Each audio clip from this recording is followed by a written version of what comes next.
made their mark and money in the ring, who would you say? Frank Bruno, Chris Eubank, and undoubtedly Lennox Lewis.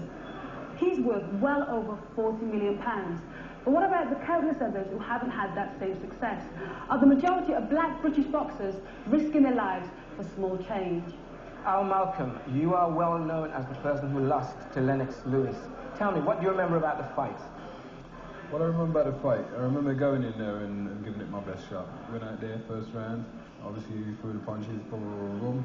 Even first round he put me down, but obviously I got back up and stayed in there and went to the end of the round. And the second round I came out, I thought, well, right, okay, got a little bit ambitious and went straight for him.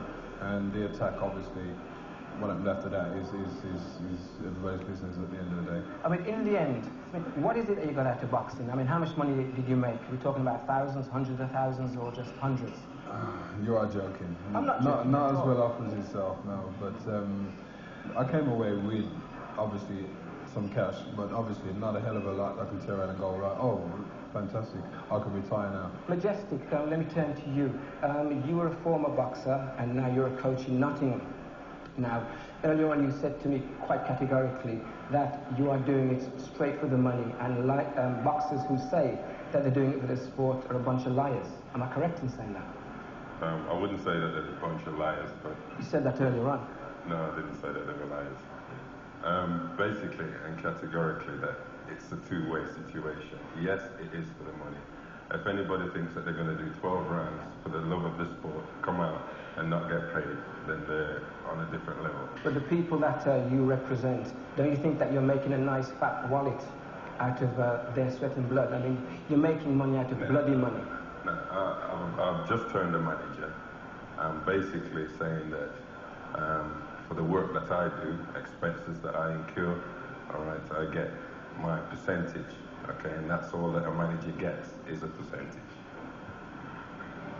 What's that percentage? Well, it's a percentage that... No, but I think you... I can share that with you. 25%. All right, Paul Bowen, you're Nigel Benn's cousin. You're in it for the glamour, the glitz, the girls, the cars. Basically, you say you just go in there and you devastate your opponent. Why are you so cocky, and what makes you think that you will get anywhere in the boxing game? It's the attitude. I think when you're like in a fight game, it's got to be like dog eat dog. You can't be Mr. Nice Guy there. In fighting, whether it's your manager, a trainer, or whatever, boxing is not a place for nice people. Yeah, I'm in it for the money, and I'm in it for the fame, and I'm in it for the glory. Bunny Johnson, you were the first black British heavyweight. I think it was in 1975. You knocked out Danny McAlinden. All those years ago, when you went into it, did you have a game plan? And if you did, what did you get out of it?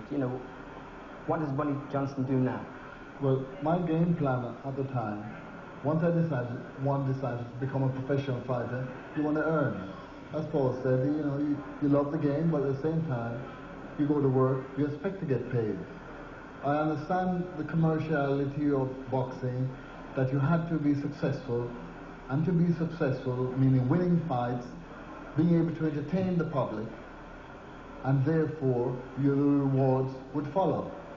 Essentially, you had to win well, be exciting, whatever it is, and the rewards would follow. And that's what I hoped would have happened in my case. So therefore, is it true to say that black fighters are more open to exploitation than white fighters? Well, I dare say they are exploited. No, are they or aren't they? I mean, you're a black boxer.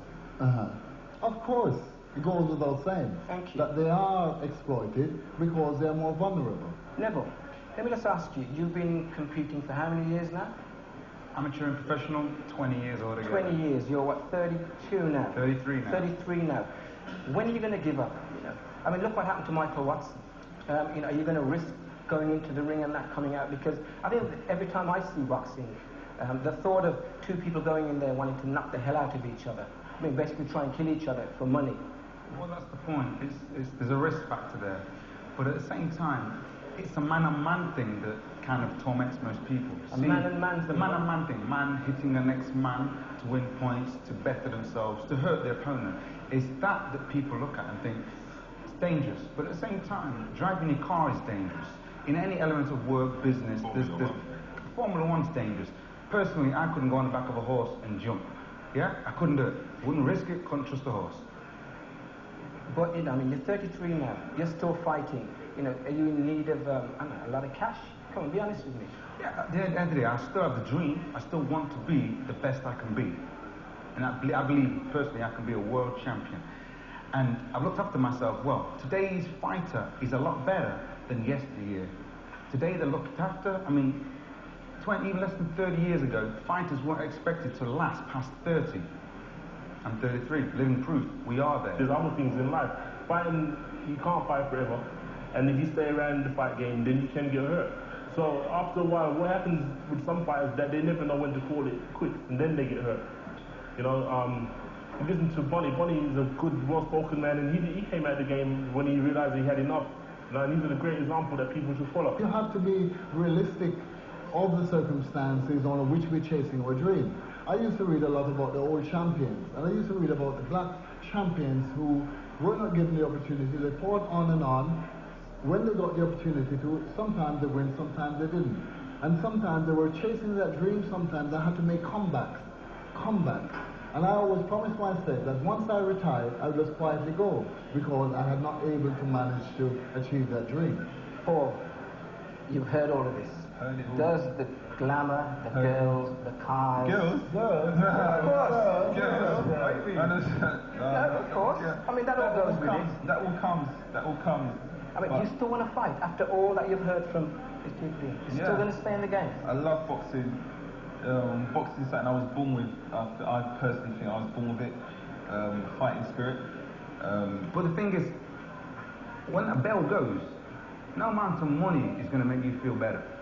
The aftermath, having won the title, having won the big fight, yes, that is what is excitement. That is what we're there for. That is the dream. That is the goal. That is the glory. If I would live my life again, I would fight again. I wouldn't fight now because I lost the desire to fight. You need to fight with a passion, you know. That's right. And